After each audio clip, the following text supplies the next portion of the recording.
ठाणा हा नेहमी गुरुवर्य धर्मवीर आनंद साहेबांचा बालेकिल्ला राहिलेला आहे आणि तो ह्यापुढे देखील त्यांचाच बालेकिल्ला राहील. मग तुमचं दैवत तुम्ही जर का दिघे साहेबांना समजत होतात, मग दैवतावरती अन्याय होत असताना तुम्ही का म्हणून शांत बसलात?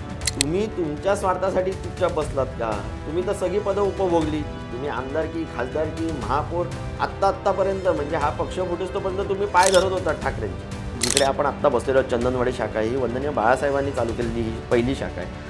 इथे ज्या वेळेला राजसाहेब आले त्यावेळेला कार्यकर्त्यांमध्ये एक वेगळा जल्लोष, वेगळा उत्साह होता. कारण की शेवटी कितीही झालं तरी ठाकरे येत आहेत आणि तो आनंद म्हणजे तुम्हाला मी सांगू नाही शकत शब्दांमध्ये. एखादा वरिष्ठ अधिकारी जवळ 25-30 लाख रुपये लाच घेताना जर का पकडला जातो, याचा अर्थ काय समजावा? एवढी डेअरिंग कुठनं आली? एवढी डेअरिंग तेव्हाच येते मॅडम ज्या वेळेला तुमच्यावरती कोणातरी वरदहस्त आहे, कुठेही बोगस मतदान होता कामा नये.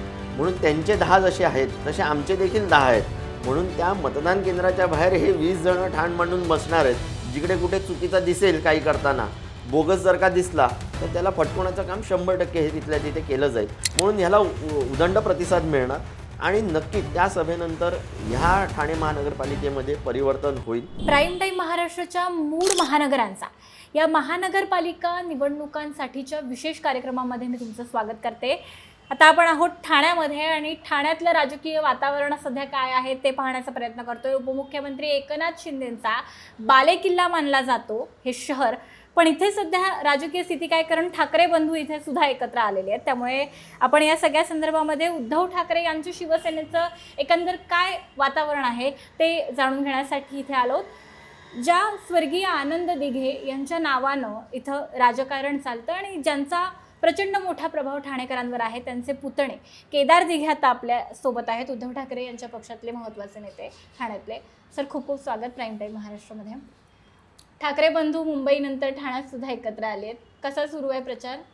मी ह्यावरती उत्तर देण्या अगोदर एक आपल्या माध्यमातून प्रेक्षकांना सांगू इच्छितो की ठाणा हा नेहमी गुरुवर्य धर्मवीर आनंद साहेबांचा बालेकिल्ला राहिलेला आहे आणि तो ह्यापुढे देखील त्यांचाच बालेकिल्ला राहील, इतर अजून कोणाचा नाही. एक दुसरा विषय जो तुम्ही मला विचारला प्रचाराच्या बाबतीत, बघा लोकांमध्ये एक वेगळा उत्साह आहे.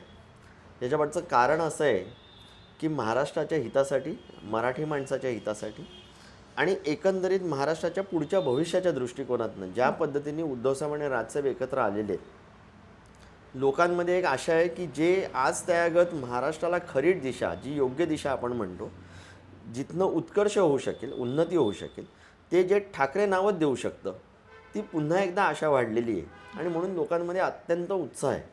पण ज्या पद्धतीचं राजकारण, ज्या पद्धतीचं इलेक्शन कमिशनच्या बाबतीतल्या ज्या काय घोळ चाललेला आहे, याद्यांपासून घेऊन EVM घेऊन आत्ता सध्या झालेले बिनविरोध, म्हणून एक प्रश्नचिन्ह आणि संकोच लोकांच्या मनामध्ये आहे. तरी पण प्रचार जर का आमच्या पक्षाचा म्हणालात तर उदंड प्रतिसाद आहे लोकांचा आणि एक वेगळा उत्साह घेऊन ह्या निवडणुकीला सामोरं जातोय. आपण मला दुरुस्त केलं आणि ती अगदी अगदी योग्य गोष्ट आहे, बरोबर आहे. पण मी यासाठी म्हणते की बाळासाहेब ठाकरे यांचं नाव वापरण्यात आलं राज्यभर, त्याच दृष्टीनं सगळं पक्षावर दावा असणं, चिन्हावर दावा असणं, हे सगळे प्रकार झाले आणि त्यानंतर ठाण्यामध्ये आनंद दिघे यांच्याच नावानं एकनाथ शिंदे यांच्याकडून सगळा प्रचार आणि सगळं एकंदरच राजकारण केलं जातं. त्या सगळ्याकडे तुम्ही त्यांचे वारसदार म्हणून कसं पाहता? बघा मी दरवेळेला प्रत्येक वेळेला आज त्यागत सांगत आलेलो आहे की दिघे साहेब हे फक्त 2 किंवा 3 जणांपुरते मर्यादित नव्हते. दिघे साहेब जर का आपण खऱ्या अर्थाने जर का समजू शकलो तर वयोवृद्धांपासून घेऊन तरुणांपर्यंत आणि सर्व स्तरातल्या लोकांपर्यंत प्रत्येकाच्या हृदयामध्ये ज्यांनी स्थान केलं असा एक नेता म्हणून ते गाजलेले आहेत. उभ्या ठाणे जिल्ह्यामध्ये म्हणजे आत्ता असलेलं ठाणे आणि पालघर या घराघरामध्ये दिघे साहेबांचं पूजन आजही केलं जातं. आजही एकही कार्यक्रम असा नाही ज्याची सुरुवात आणि सांगत आहे ही दिघे साहेबांच्या नावाशिवाय होत नाही. म्हणून दिघे साहेब हे वेगळं वलय ह्या ठाणे जिल्ह्याला प्राप्त झालेलं आहे. पण ज्या पद्धतीचं त्यांच्या नावाला धरून जे राजकारण करण्यात आलं ते वेळोवेळी दिघे साहेबांच्या पश्चात म्हणजे गेले 25 वर्ष हे राजकारण इलेक्शन आलं की दिघे साहेब आठवतात. दिघे साहेबांच्या मृत्यूच्या बाबतीतल्या गोष्टी काढल्या जातात. दिघे साहेबांच्या बाबतीत दिघे साहेबांना त्रास कसा झाला, काय झालं, म्हणून प्रत्येक वेळेला मी हेच सांगत आलो, अरे जर का खरोखर झाला तर तो तुम्ही लोकांसमोर आणला पाहिजे होता. तुम्ही जर का एका पक्षामध्ये राहून वेळोवेळी तुम्ही हे म्हणता की साहेबांवरती अन्याय झाला, मग एवढ्या वर्ष तुम्ही जे म्हणता की आम्ही त्यांचे खऱ्या अर्थाने वारसदार आहोत, आम्ही त्यांचा विचारांचा वारसा चालवतोय, आम्ही त्यांचे खरे कार्यकर्ते, जवळचे कार्यकर्ते, मग तुमचं दैवत तुम्ही जर का दिघे साहेबांना समजत होतात, मग दैवतावरती अन्याय होत असताना तुम्ही का म्हणून शांत बसलात? मग एवढे वर्ष तुमच्या दैवतावरती होणारा अन्याय तुम्ही वाचा का नाही फोडली? तुम्ही तुमच्या स्वार्थासाठी चुपचाप बसलात का? तुम्ही तर सगळी पदं उपभोगली. तुम्ही आमदारकी, खासदारकी, महापौर आत्तापर्यंत, म्हणजे हा पक्ष फुटोस्तोपर्यंत तुम्ही पाय धरत होतात ठाकरेंचे. मग तुम्हाला तेव्हा आठवलं नाही? मग पक्ष फुटल्यावरती तो सगळा अन्याय बाहेर पडला आणि मग 25 वर्ष अशी कुठची गोष्ट होती ज्याच्यासाठी तुम्ही बोललात नाही. म्हणून बाळासाहेब आणि दिघे साहेबांच्या नावाने ज्या पद्धतीचं राजकारण चाललंय हे अक्षरशः महाराष्ट्राच्या संस्कृतीला न धरताय त्या संस्कृतीच्या विरोधात आहे. अगोदर असं होतं की जरी मतभेद असायचे तरी दिघे साहेबांच्या आनंद आश्रमामध्ये सकाळी जरी मतभेद झाले तरी रात्री सगळेजण एकत्र यायचे या ठाण्याच्या उत्कर्षासाठी. आता तसं राहिलं नाही. महाराष्ट्राचं राजकारण अत्यंत वेगळ्या पद्धतीने चाललेलं आहे आणि खूप वैयक्तिक पातळीवरती चाललेलं आहे, आणि जे अत्यंत दुर्दैव आहे या महाराष्ट्राचं. ही संस्कृती आपली नाही, पण तरी पण फक्त सत्तेसाठी आणि खुर्चीसाठी म्हणून हे जर का राजकारण चाललं असेल तर येणाऱ्या पुढच्या पिढीला तुम्ही काय दिशा दाखवणार? असा एक मोठा पेच प्रसंग आहे. आपण ठाण्याच्या मूळ समस्यांकडे, मूळ प्रश्नांकडे येणारच आहोत, पण त्यापूर्वी जो प्रचार सध्या आपला आणि मनसे यांच्या नेत्यांचा, पदाधिकाऱ्यांचा चालू आहे, मला त्याबद्दल बोलायचं आहे. कारण फार इंटरेस्टिंग आहे. म्हणजे तुमच्या शाखेमध्ये मनसेचे महत्त्वाचे नेते येतात, इथे प्रचार होतो, तुम्ही त्यांच्या रॅलीजमध्ये आणि ह्याच्यामध्ये सहभागी होताय. कशा पद्धतीने अंडरस्टँडिंग आहे? कारण बघा, ज्या वेळेला उद्धव साहेब आणि राजसाहेब एकत्र आले, उभ्या महाराष्ट्राच्या डोळे पाणवलेले, आनंदाचे अश्रू होते. वंदनीय बाळासाहेबांना जे अभिप्रेत होतं ते दिसायला लागलेलं. आणि नुसतं वरतीच मनोमिलन नाही तर तळागाळातील शिवसैनिक आणि मनसैनिक एकत्र आले. म्हणजे निवडणूक आली म्हणून एकत्र आले का अशातला विषय नाही, पण दोन्ही ठाकरे एकत्र येत आहेत याच्यासारखा आनंद नाही. आणि काल जेव्हा राजसाहेबांचा दौरा होता या उभे ठाण्या याच्यामध्ये, जिल्ह्यामध्ये, या ठाणे महानगरपालिका क्षेत्रामध्ये वावरत असताना, आणि ही जिकडे आपण आत्ता बसलेलो चंदनवाडी शाखा, ही वंदनीय बाळासाहेबांनी चालू केलेली ही पहिली शाखा आहे. इथे ज्या वेळेला राजसाहेब आले त्यावेळेला कार्यकर्त्यांमध्ये एक वेगळा जल्लोष, वेगळा उत्साह होता. कारण की शेवटी कितीही झालं तरी ठाकरे येत आहेत आणि तो आनंद म्हणजे तुम्हाला मी सांगू नाही शकत शब्दांमध्ये. पण नक्कीच वयोवृद्ध असतील, महिला असतील, युवक असतील, सगळ्यांना हीच अपेक्षा आहे की आपला नेता आपल्या शाखेमध्ये यावा. आणि साहेबांनी येऊन इकडे सही वगैरे केली, म्हणजे ते बघण्यासारखा एक विलक्षण असा क्षण होता. आणि एक वेगळी स्फूर्ती मिळते कार्यकर्त्यांना, आपला नेता येतो तेव्हा. आणि राजसाहेब आल्यावरती तो माहोल सगळा ढवळून निघालेला आहे, एक वेगळं वातावरण तयार झालेलं आहे. आणि नुसतं त्यांच्याच पक्षात नाही तर मनसैनिक आणि शिवसैनिक एकत्र, म्हणजे त्यांचा पूर्ण प्रवासामध्ये त्यांच्या रॅलीमध्ये आम्ही होतो. मी होतो, स्वतः खासदार राजनजी विचारे साहेब होते, म्हणून अविनाश जाधव होते, अभिजित पानसे होते. म्हणून आमचं मनोमिलन हे काय फक्त दाखवण्यापुरतं नाही, हे कुठच्या खुर्चीसाठी नाही, हे कुठच्या सत्तेसाठी नाही, पण एक कुटुंब एकत्र येत आहे आणि त्या दृष्टिकोनातून पुढची वाटचाल. आता मी तुमच्या ठाण्याच्या विजनकडे येते. एकतर प्रश्न काय आहे तिथले गंभीर, आणि तुम्ही कसं ठाणं पुढच्या काही वर्षांमध्ये पाहताय? बघा, आत्ता सत्तेत असलेल्या लोकांनी आत्तापर्यंत असं सांगितलंय की ठाणे अ डेव्हलपिंग सिटी. मग हा डेव्हलप, हा विकास कशाचा? जर का ओव्हरऑल तुम्ही जर का ठाण्यामध्ये फिरलात तर कोपरी पाचपाकाडी विधानसभा क्षेत्र आहे, ठाणे शहर विधानसभा क्षेत्र आहे, ओवळा माजीवाडा येतं, कळवा मुंब्रा दिवा येतं. आता कोपरी पाचपाकाडीमध्ये असंख्य प्रश्न आहेत. म्हणजे डम्पिंग ग्राउंडचा सर्वात मोठा प्रश्न आहे. आपण मुंबईपासून, नरिमन पॉईंटपासून ठाण्याच्या टोल नाक्यापर्यंत, आनंदनगरपर्यंत आपण 40 मिनिटात येतो. आणि तिथनं आतला प्रवास करायचा असेल तर किमान 1-1.5 तास लागतात. तिथनं पुढे जर का घोडबंदरच्या मार्गे जर का तुम्ही जाल तर तिकडे ट्रॅफिक म्हणजे एक मोठी समस्या आहे. लोक अक्षरशः कंटाळलेले आहेत. कारण की ह्याच्यामधनं हे प्रस्थापित असलेले जे कोण मान्यवर आहेत, ह्यांना आज त्यागत ह्याच्यामधनं कोणतीच सिस्टीम सुरळीत करता आली नाही. ह्याच्यामध्ये दररोजचे प्रॉब्लेम वाढत चाललेले आहेत. मग तुमच्याकडे, तुम्ही या खुर्चीत बसून करताय काय? तुमच्याकडे जर का प्लॅनिंग नाही, तुमच्याकडे कुठच्या गोष्टीचं सोल्युशन नाही, मग तुम्ही किती वर्ष तुम्ही लोकांना फसवत बसाल, लोकांना स्वप्न दाखवत बसाल की तुम्ही वरनं मेट्रो जाताना दाखवताय, पण खालची जी लोक आता चाललेले आहेत, जे ट्रॅव्हल करतायत, ते अडीअडचणीतच आहेत. इकडे पाण्याचा खूप मोठा प्रश्न आहे. म्हणजे जी डेव्हलपिंग सिटी आपण म्हणतोय तिकडे पाणी 24 तास असलं पाहिजे. स्वतःचं धरण नाही, लोकसंख्या एवढी वाढलेली आहे. इकडे ह्या 3 आठवड्या अगोदर प्रेसमध्ये आलेलं की 30% पाणी कपात. म्हणजे लोकांनी करायचं काय? लोकांनी किती प्रॉब्लेमना दररोजच्या दिवसाला सामोरं जायचं?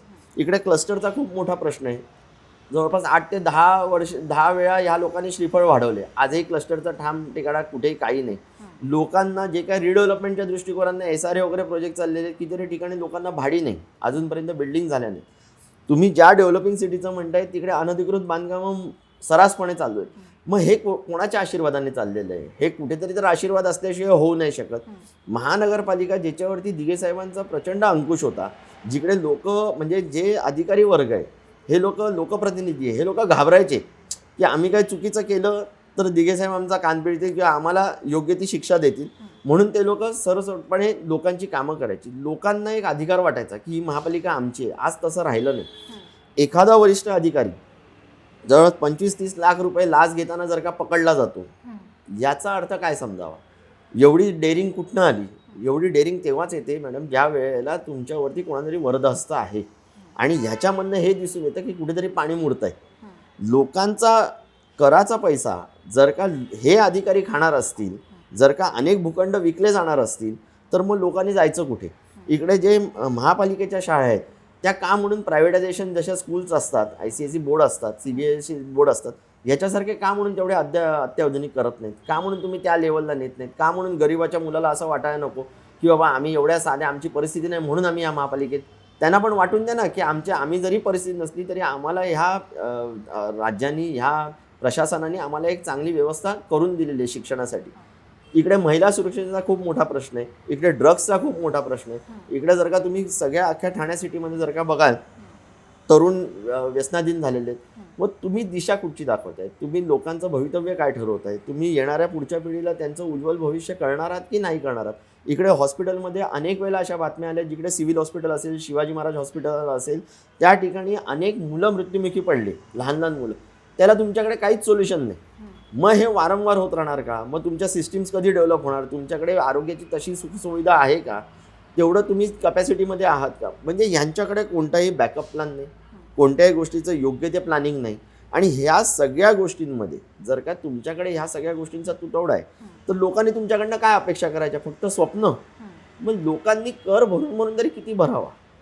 मग कुठच्याच गोष्टीची तुमच्याकडे योग्य ती प्लॅनिंग नसल्यामुळे आज ठाणे शहर दिसायला खूप काय चांगलं दिसतंय.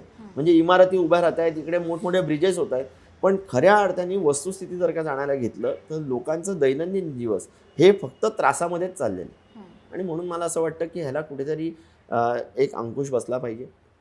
इकडे लोक जे सकाळी ट्रेननी जातात, तो प्रवास जो आहे लोक प्रायव्हेट बसेसनी किंवा TMTच्या बसने, अख्खी TMT जी दिघे साहेबांनी चालू केलेली एक वेगळा विचार घेऊन महानगरपालिकेच्या दृष्टिकोनातून सर्वसामान्य जनतेसाठी, आज ती डबकाईत गेलेली. का म्हणून गेलेली आहे? हा पैसा गेला कुठे? वर्षानुवर्ष महानगरपालिकेचं ऑडिट नाही होत. मग हे पैसे जातात कुठे? हे कुठच्या पद्धतीने ऑडिट होत आहे? का म्हणून ह्याला थर्ड पार्टी ऑडिट होत नाही? आणि ती ऑडिट व्हायचं असेल तर मध्ये कोणाच्या इन्फ्लुएन्सच्या अंडर नसलं पाहिजे. असे अनेक प्रश्न, अनेक गोष्टी आहेत जिकडे ह्या सगळ्या मंडळींनी, महानगरपालिका आमच्या स्वतःच्या बापाची ह्या अनुषंगाने चाललेले आहेत.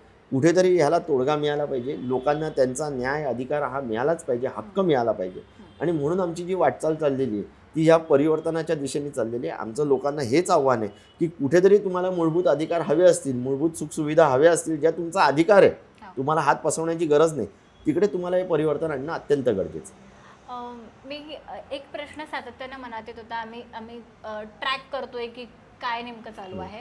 असं थोड्या वेळासाठी वाटलं की थोडीशी युतीची घोषणा अधिकृतपणे करायला उशीर झाला का, किंवा मग एकंदरीत प्रचार करायला थोडासा कमी वेळ मिळतोय किंवा कमी वेळ मिळाला, असं साधारणतः चित्र आहे का स्थानिक पातळीवर? बघा, मी तुम्हाला एक सांगतो की युतीची घोषणा, प्रत्येक गोष्टीची एक वेळ असते. ह्या सगळ्या वरच्या स्तरावरती बोलणी चालू असतात. आणि आमचे दोन्ही नेते खूप सक्षम आहेत. त्यांचा दृष्टिकोन खूप वेगळा आहे, त्यांची दूरदृष्टी खूप चांगली आहे. सो सन्माननीय उद्धवसाहेब असतील, सन्माननीय राजसाहेब असतील, त्यांनी काहीतरी विचारपूर्वक ह्या सगळ्या गोष्टी केलेल्या आहेत. पण जे तुम्ही म्हणताय की आम्हाला प्रचाराला वेळ कमी पडतोय का, तर अनेक वर्षांपासून असं होतं की महाराष्ट्रामध्ये 5 वर्ष झाल्यानंतर निवडणुका व्हायच्या. मग त्या तुमच्या लोकसभेच्या असो, विधानसभेच्या असो, महानगरपालिकेच्या असो, नगर परिषद, जिल्हा परिषद असतील. पण आत्ताच असं काय घडलं आहे गेल्या 10 वर्षांमध्ये की ह्या सगळ्या गोष्टीचं टाइम टेबल बदललेलं आहे. ह्याला कोणीच प्रश्न विचारत नाही. आणि मग इलेक्शन कमिशनकडे हे प्लॅनिंग नाही आहे का? आणि मग जर का प्लॅनिंग होतं तर मग तुम्ही का नाही प्लॅनिंग अनुसार चाललात? मग हे कोणाच्या तरी इन्फ्लुएन्स खाली आहेत का? का म्हणून तुम्ही 8-8 वर्ष लावताय महानगरपालिकेच्या तुम्ही निवडणुका घ्यायला? हे सगळे अनेक प्रश्न लोकांच्या मनामध्ये आहेत, जसा विरोधकांच्या मनामध्ये आहेत. आणि वेळोवेळी आम्ही ह्याला वाचा फोडण्याचं काम केलेलं आहे की तुम्ही घाबरताय कशाला? तुम्ही जर का म्हणताय की आम्ही विकास केला आहे, मग त्या विकासाच्या बलबुतेवरती तुम्ही लोकांच्या समोर जायला पाहिजे. पण ते तुमच्याकडनं जमलं नाही. तुम्ही वेळोवेळी काही ना काहीतरी कारण काढून कारण शोधत तुम्ही पुढे ढकलत आणल्यात आणि अचानक तुम्ही जाहीर करता की या निवडणुका आहेत. बरं, ज्या निवडणुका तुम्ही जाहीर केल्यात, तुम्ही मजेशीर गोष्ट बघा की तुमची कुठचीच सिस्टीम फुलप्रूफ नाही आहे. तुमच्या मतदार याद्या फुलप्रूफ नाही आहेत, तुमच्या EVM मशीन फुलप्रूफ नाही आहेत, तुमच्याकडे जे अधिकारी बसतात, जे घोषणा जे टाइम टेबल बनवतात किंवा जे गाईडलाईन बनवतात की तुम्ही ह्या ठिकाणी 1 point of contact 1 window system आहे, तिकडे अधिकारीच नाही, तिकडे सिस्टीमच प्लेसमध्ये नाही, तुमच्याकडे यंत्रणच सक्षम नाही. मग तुमच्याकडे काहीच सक्षम नसताना तुम्ही निवडणुका घेताय, हे कुठच्या बलबुतेवरती? म्हणजे हा सगळा मनामध्ये आहे ना लोकांचा एक प्रश्न आहे की ह्या सगळ्या गोष्टी कुठेतरी कॉम्प्रोमाइज झालेल्या आहेत का? सो जरी तसं झालं असेल तरी शेवटी निवडणुका जाहीर झालेल्या आहेत. मला असं वाटतं लोक तयार आहेत सामोरं जायला आणि लोकांना या सगळ्या गोष्टीचा वीट आला. लोकांना कुठेतरी बदलाव हवा आहे आणि तो बदलाव फसव्या योजनांना कंटाळलेले आहेत लोक. मला असं वाटतं लोक नक्कीच बदलाव आणतील. आपण मुद्दा काढला तो म्हणजे एकतर निवडणूक प्रक्रियेमधला घोळ जो सगळ्या सातत्याने आपण त्याच्यावरती विरोधी पक्ष म्हणून आवाज उठवलेलाच आहे आणि दुसरा मुद्दा आता बिनविरोधचा. तर या सगळ्यामध्ये आता काय स्टँड असणार आहे? मी याबद्दल विचारते की हा जो दुबार मतदारांचा वगैरे जो मुद्दा आहे त्याला तर राज ठाकरेंनी तर थेट मनसैनिकांना सांगितलेलंच आहे की त्यांच्या स्टाईलमध्ये की तुम्ही फटकावा वगैरे. पण मग प्रत्येक बूथच्या बाहेर 10-1 जण तरी असावेत वगैरे असं त्यांचं प्लॅनिंग आहे. तशा पद्धतीचं काही प्लॅनिंग तुमचंही आहे का या सगळ्यावर लक्ष ठेवण्याचं? बघा, ह्या आत्ताचं जे काय प्लॅनिंग होईल ते हे दोन्ही पक्ष एकत्र करूनच करत आहेत. राजसाहेबांचे आदेश आहेत, सन्माननीय उद्धव साहेबांचे देखील आदेश आहेत आणि आम्हाला ही खातिरदारी घ्यायची आहे की सर्वसामान्य जनतेचे मूलभूत अधिकार जो मतदानाचा आहे तो कुठेही त्याच्याकडनं हिरावून घेतला जाता कामा नये, कुठेही बोगस मतदान होता कामा नये. म्हणून त्यांचे 10 जसे आहेत तसे आमचे देखील 10 आहेत. म्हणून त्या मतदान केंद्राच्या बाहेर हे 20 जण ठाण मांडून बसणार आहेत. जिकडे कुठे चुकीचा दिसेल काही करताना, बोगस जर का दिसला तर त्याला फटकवण्याचं काम 100% हे तिथल्या तिथे केलं जाईल, जेणेकरून अख्ख्या महाराष्ट्रात हा आवाज घुमला पाहिजे की चुकीच्या गोष्टींना कुठे इकडे थारा मिळणार नाही आणि तिथल्या इथे त्याचा सही पद्धतीने कार्यक्रम केला जाईल. सर, अखेरच्या टप्प्याकडे येते. 12 तारखेला संयुक्त सभा आहे ठाण्यामध्ये उद्धव ठाकरे आणि राज ठाकरे यांची. 11ला मुंबईमध्ये होणार आहे, ठाण्यात नंतर 12ला होतीये. काय किती एक्साइटमेंट आहे, कशी तयारी आहे आणि त्यानंतरच्या एकंदर वातावरणाकडे तुम्ही कसं पाहता? प्रचंड एक्साइटमेंट आहे. का? कारण की आम्ही ज्या लोकेशनवरती जातोय की आपण सभा कुठे घ्यावी, तर आम्हाला दिसताना असं दिसतंय की ते ग्राउंड कमी पडेल, हा रस्ता कमी पडेल, कारण की लोक इकडे ओसंडून वाहतील आणि लोक राजसाहेब आणि उद्धव साहेबांना एका व्यासपीठावरती त्यांचे विचार ऐकण्याकरता, महाराष्ट्राची पुढचं वाटचाल कशी असेल हे ऐकण्याकरता 100% तिकडे येणार. एक वैशिष्ट्य असं आहे की आम्ही जसा प्रचार करतोय ज्या घरात, तिकडे लोक स्वतःहून विचारत आहेत की ह्यांची सभा कधी आहे आणि ठाण्यामध्ये कुठे असणार आहे. म्हणजे ॲडव्हर्टाईज करण्या अगोदरच किंवा जाहीर करण्या अगोदरच लोकांच्या मनामध्ये ते कुतूहल आहे, ते एक उत्सुकता आहे की बाबा ही कधी सभा असणार आहे. म्हणून ह्याला उदंड प्रतिसाद मिळणार आणि नक्की त्या सभेनंतर ह्या ठाणे महानगरपालिकेमध्ये परिवर्तन होईल. आम्हाला ठाम विश्वास आहे की लोकांना कुठेतरी जिकडे फसवलं गेलं आहे, त्यांचा पैसा जिकडे लुटला गेला आहे, तिकडे ठाणेकर कुठेतरी जागरूक नागरिक म्हणून ह्या वेळेला एक वेगळ्या पद्धतीचं मतदान नक्कीच करतील आणि शिवसेना, महाराष्ट्र नवनिर्माण सेनेचे जेवढे उमेदवार ह्या इकडे उभे आहेत त्यांना भरघोस मताने जिंकून देतील. आत्तापर्यंत हा सातत्यानं आरोप होत होता की आपल्या सभांच्या गर्दीचं परिवर्तन हे मतांमध्ये होत नाही. त्या आरोपांना काय उत्तर देऊ? त्या मतांमध्ये तुम्ही एकत्र आलात असाही एक आरोप, त्यालाही उत्तर नाही. बघा कसं आहे, हे राजकारण आहे. इतरांचं जर का बघण्याचं झालं तर मग भारतीय जनता पार्टी आणि आत्ता असलेला शिंदे गट हे कशासाठी एकत्र झाले? ते सत्तेसाठी नाही झाले, ते खुर्चीसाठी नाही झाले, ते कुठच्या उपमुख्यमंत्री मुख्यमंत्री याच्या वाटाघाटीसाठी नाही झाले. मग झाले कशासाठी? हा एक भाग. दुसरा भाग, आमच्याकडे वेगळं काय ते मी तुम्हाला सांगतो. आमच्याकडे हे वेगळं आहे की हे ठाकरे बंधू राजकारणाच्या पलीकडे जाऊन एका रक्ताचे आहेत.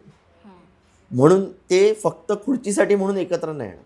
ते महाराष्ट्राला काहीतरी चांगलं घडवण्यासाठी, महाराष्ट्राला योग्य दिशा दाखवण्यासाठी, इथला शेतकरी असेल, कष्टकरी असेल, तरुण असेल, वयोवृद्ध असेल, महिला असतील, ह्यांचं जर का काहीतरी चांगलं भवितव्य आपल्याला बघायचं असेल, म्हणून हे ठाकरे एकत्र आलेले.